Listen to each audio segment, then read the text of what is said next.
Iniciamos no mês de janeiro a série denominada Esperas. O que você faz quando não pode fazer nada? E eu gostaria de perguntar isso a você nesta hora. Quando a resolução de um problema foge ao seu controle, quando não há mais nada a fazer, e você percebe que de fato chegou aparentemente ao fim do túnel, qual é a sua atitude diante desta situação? Qual é a nossa atitude de situações como estas? De aparente problema insolúvel. Quando isso acontece, quando você faz tudo o que está ao seu alcance para resolver um problema e a solução frustrantemente não vem, saiba, há ainda algo a ser feito. Ainda existem coisas a serem feitas. Quando não há o que possamos fazer para a solução de um problema, restam-nos ainda atitudes, e elas farão toda a diferença nesse momento de dificuldade que você enfrenta diante de um problema insolúvel. É a nossa atitude que vai contar e muito para essa situação. As nossas atitudes, as suas atitudes, podem ajudar ou atrapalhar completamente aquilo que já tem sido profundamente desgastante e difícil de aceitar, que é a não solução de um problema. Em outras palavras, diante de um problema insolúvel, a forma como nós nos portamos diante dele pode ainda agravar o fato. Estas atitudes podem ser vistas nos grupos que esperavam a vinda do Messias em Israel. Esse é o contexto do texto que nós acabamos de ler. A nação de Israel aguardava a vinda do Messias. E a nação vivia uma série de dificuldades, problemas, opressão, desilusão no país, sentimento de impotência diante do inimigo, angústia nacional, desespero para alguns, fonte de lucros para outros, indignação, tristeza. Eis o retrato da nação de Israel diante do domínio do Império Romano. Era assim que vivia a nação de Israel, nesse turbilhão de problemas por conta da opressão do Império Romano.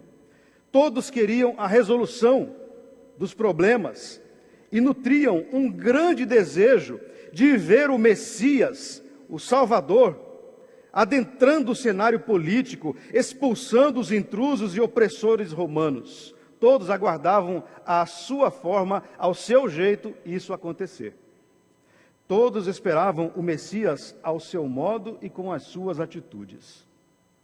Os zelotes aguardavam o Messias, mas queriam também fazer a sua parte. Montavam pequenas guerrilhas a fim de matar soldados romanos e expulsá-los.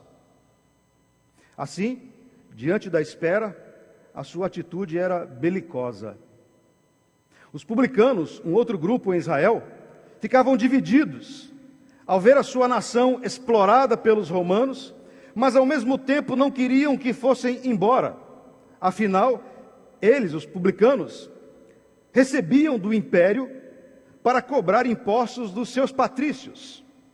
Eram tidos pela maioria como traidores da pátria. Os publicanos ficavam divididos nesse sentimento. Eram os fariseus, por sua vez, aqueles que aguardavam o Messias apenas naquilo que se referia ao seu aspecto religioso, uma vez que eles tinham liberdade de culto em Israel. O povo, por sua vez, aguardava o Messias com esperança de ver todas as coisas por ele redimidas, tanto política quanto religiosamente. E os israelitas esperavam a solução desses problemas.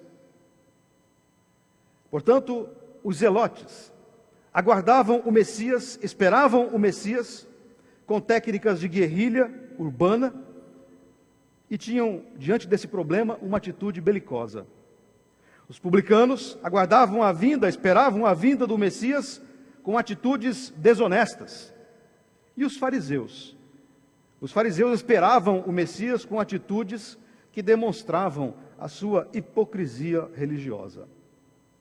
Esperar a solução de um problema, seja pessoal ou social, não é coisa fácil. Não é fácil. Nós mesmos, quando enfrentamos problemas em nossa vida, passamos por grandes dissabores. E a espera pela resolução dos problemas pode ser para alguns algo tremendamente angustiante, profundamente desesperador. Maria, porém, se destaca de todos estes, dos zelotes, dos publicanos, dos fariseus e, de certa maneira, de todo o povo.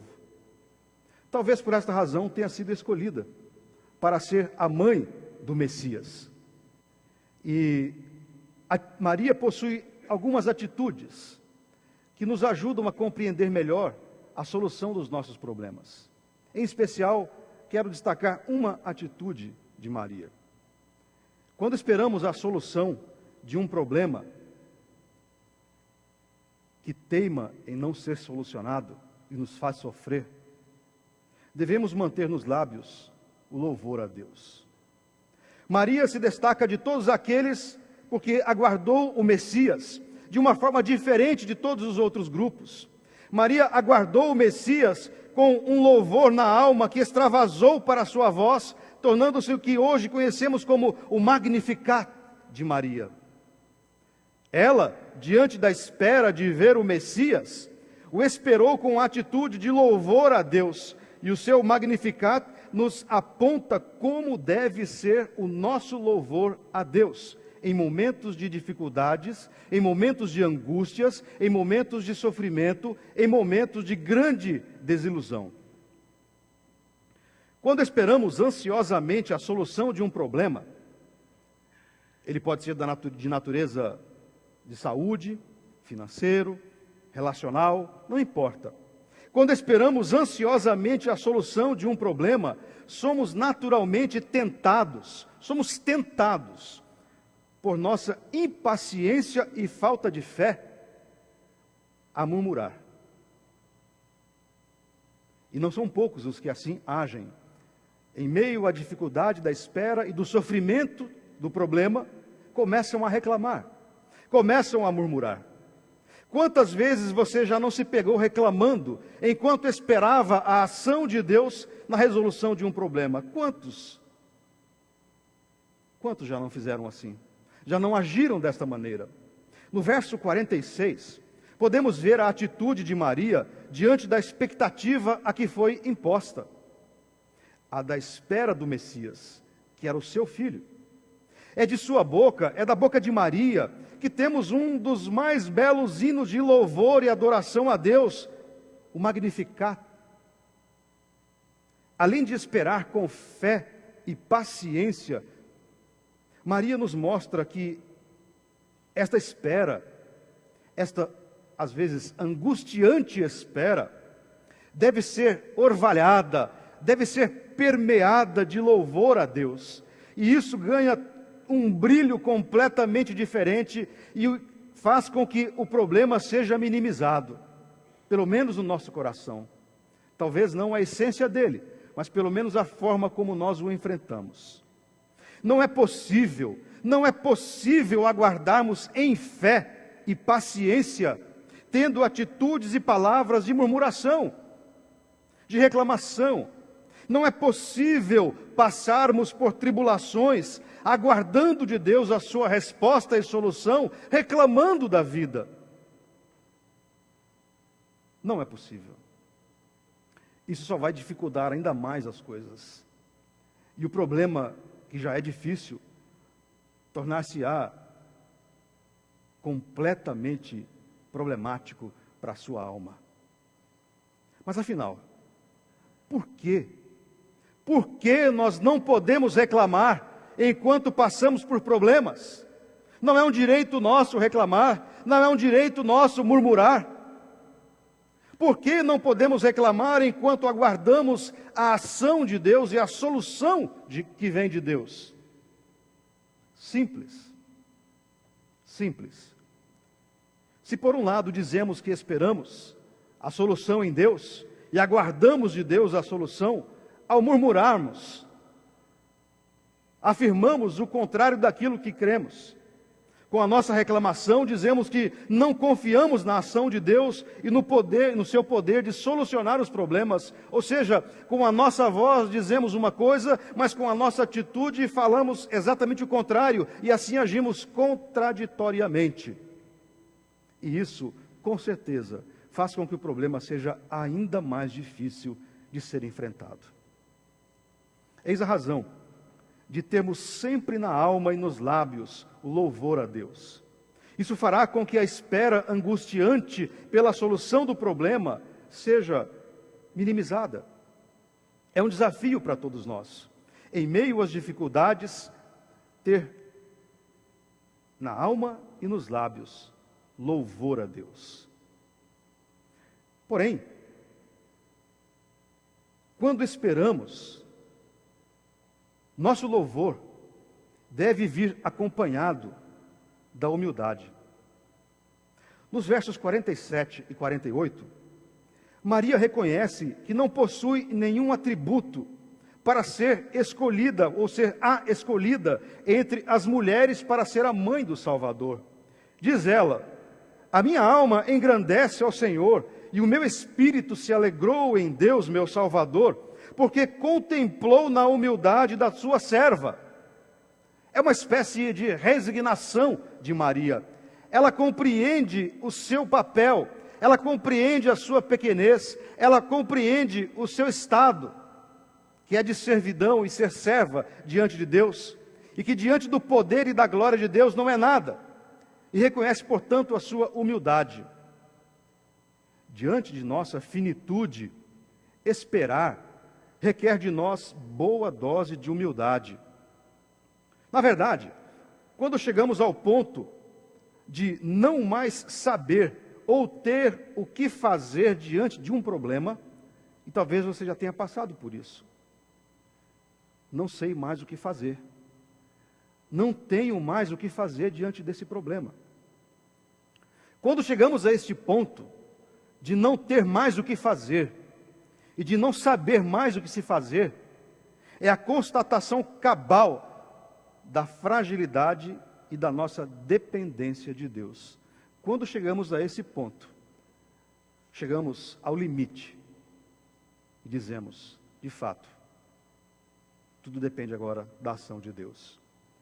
No entanto, há aqueles que mesmo alquebrados pela impotência diante dos problemas, ainda mantêm uma atitude arrogante diante da vida.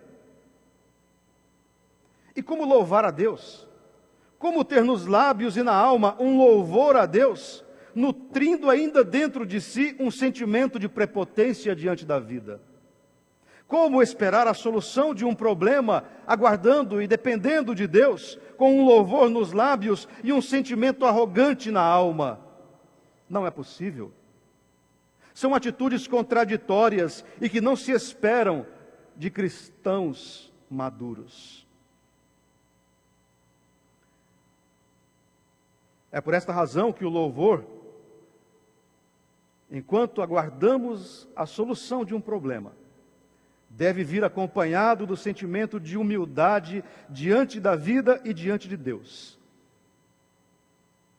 Um cristão chamado Thomas Adams disse que a humildade são os joelhos da alma. A humildade são os joelhos da alma. Maria, reconhecendo a sua impotência diante da situação de esperar, de aguardar a solução de toda uma nação, louva a Deus com alegria em seu coração, e assim Maria, com um canto de louvor nos lábios, esperava pacientemente a vinda do Messias. E aqui cabe uma pergunta a todos nós: como temos aguardado a solução de problemas? Como você tem reagido? Qual tem sido a sua atitude diante de um problema que aparentemente não tem solução? Nós somos orientados, nós somos inspirados, nós somos motivados pela atitude de Maria a fazer igual. Em meio às dificuldades, em meio aos problemas que enfrentamos e que são naturais da vida humana, que são naturais no dia a dia de cada um de nós, somos motivados e orientados pela ação de Maria a nutrir na alma um desejo profundo de louvar a Deus. Mas esse louvor deve vir acompanhado, com certeza, de uma atitude de humildade, de total dependência da ação de Deus. E reconhecendo que Ele é o Senhor absoluto de todas as coisas, e que a solução só virá mesmo das mãos bondosas deste Deus, e não daquilo que nós fazemos ou daquilo que pensamos, mas única e tão somente da ação poderosa de Deus. E assim o louvaremos com alegria em nosso coração. Mas esse louvor deve vir acompanhado de um sentimento de humildade.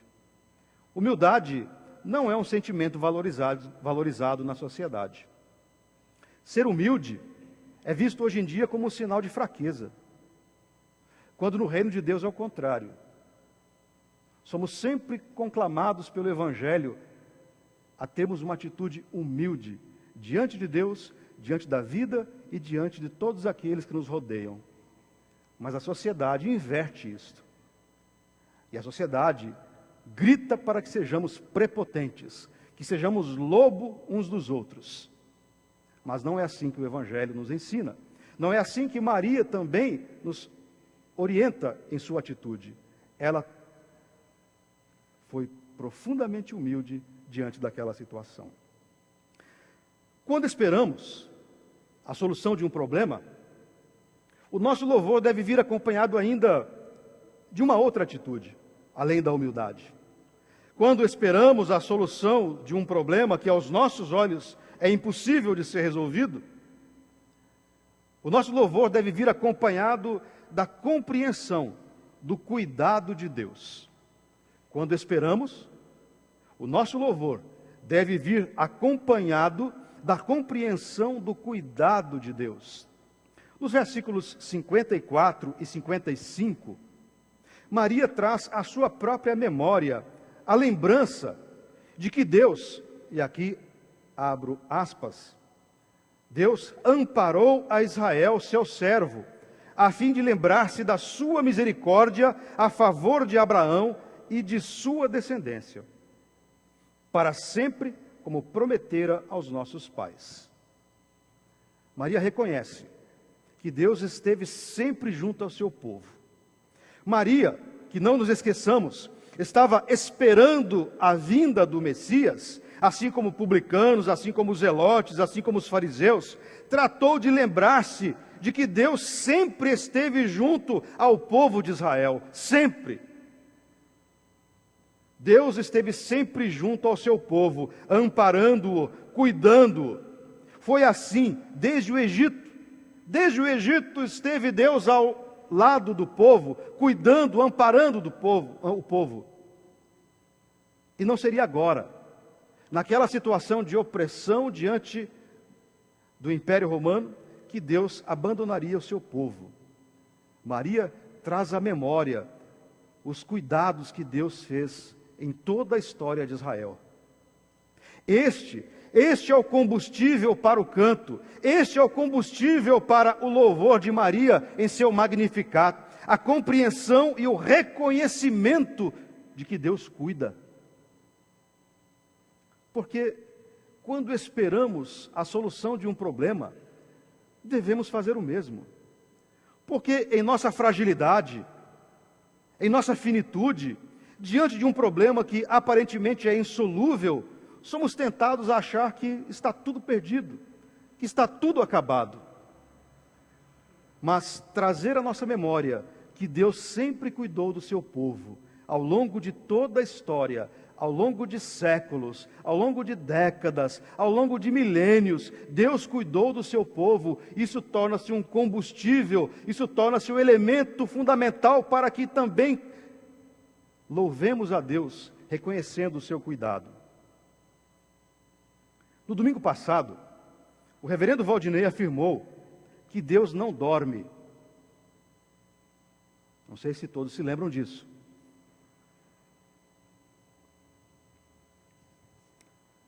Disse o reverendo Valdinei: Deus não dorme, Deus não se cansa. E eu gostaria de acrescentar nesta hora: Deus trabalha no turno da noite. Enquanto eu e você dormimos, Deus trabalha no turno da noite. Esse é um título sugestivo de um livro que mostra a ação bondosa de Deus, que em meio às dificuldades e problemas, e que aparentemente não vemos Deus agindo, Ele está agindo, Ele está trabalhando, Ele está organizando a bênção, ainda que nós não percebamos. Lembrar-se do amor cuidadoso de Deus é um dos ingredientes para o nosso louvor, enquanto esperamos ansiosamente a solução dele. Reconhecer o cuidado de Deus é fundamental para nós. Isso fará com que a nossa alma alcance alegria em poder louvá-lo. Em nossos desatinos espirituais, ao enfrentarmos as vicissitudes da vida, somos todos levados muitas vezes a desacreditar na ação e no poder de Deus, pois somos pecadores. Descremos muitas vezes da ação de Deus, descremos do poder de Deus, descremos da glória de Deus e, por fim, descremos da própria presença de Deus. Para esperarmos a solução do problema que aos nossos olhos margeia o intangível e o impossível, somos desafiados a agir como Maria, que enquanto esperava, colocou em seus lábios um hino de louvor a Deus. E a inspiração do hino de louvor a Deus na boca de Maria foi lembrar-se da gloriosa ação de Deus junto ao seu próprio povo. Não posso me esquecer disso. Eu não posso me esquecer de que Deus sempre agiu, de que Deus sempre atuou, e não será agora que Ele falhará, porque Deus não falha. Somos nós que falhamos. Quando você estiver atravessando problemas, sejam quais forem eles, traga à sua memória o que Deus já fez em sua vida. Quando você estiver angustiado, traga à sua memória, à sua mente, o que Deus já fez na sua vida e na vida das pessoas à sua volta. Isso fará com que você seja estimulada a colocar nos lábios um canto de louvor a Ele. E assim a espera angustiante será minimizada. Você não sofrerá tanto.